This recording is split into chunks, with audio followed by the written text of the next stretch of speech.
India আৰু শ্ৰীলংকাৰ মাজত যি ৩ নম্বৰ টি20 মেটচ হৈ আছিলে, আজি ইণ্ডিয়া ছুপাৰ অভাৰত জিকিবলৈ সক্ষম হৈ গ'ল। বৰ ধুনীয়া খেল হৈছিলে আজি ইণ্ডিয়া আৰু শ্ৰীলংকাৰ মেটচ।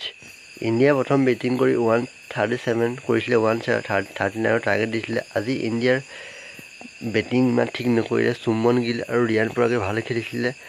যদি ইণ্ডিয়াৰ বেটিং স্ক'ৰ কাৰ্ডখন আমি চাওঁ, জয়ছোৱালে 9টা বলত 10 ৰান কৰিছিলে। চুমন গিল 37 বলত 39 কৰিছিলে।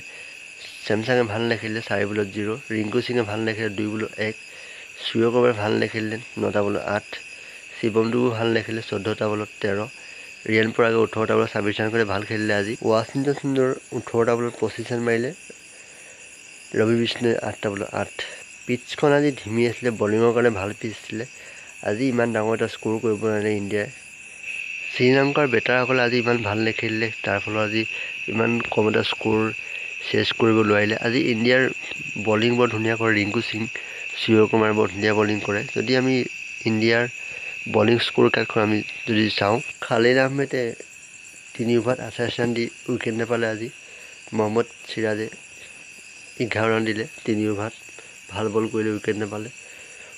ৱাশ্বিংটন সুন্দৰে 2টা উইকেট পালে আজি 4 অভাৰত 23 ৰান দি। ৰবি বিষ্ণুৱে 4 অভাৰত 38 ৰান দি 2টা উইকেট পাইছে আজি। ৰিয়ান পৰাগে 4 অভাৰত 27 ৰান দি উইকেট নাপালে। ৰিংকু সিঙে 3 ৰান দিলে, 2টা উইকেট পালে 1 অভাৰত। সূৰ্য কুমাৰে 2টা উইকেট পালে, কেপ্টেইন 2টা উইকেট পাই গ'ল আজি 5 ৰান দি। অৱশেষত চিৰিজটো ইণ্ডিয়াৰ হাতলৈ অহাৰ বিপৰীতো 3-0 হৈ গ'ল। শ্ৰীলংকা এখন জিকিব নোৱাৰিলে, ইণ্ডিয়া 3খনে জিকিলে। যদি ভিডিঅ'টো ভাল লাগে এটা লাইক কৰি দিব। Thank you so' much.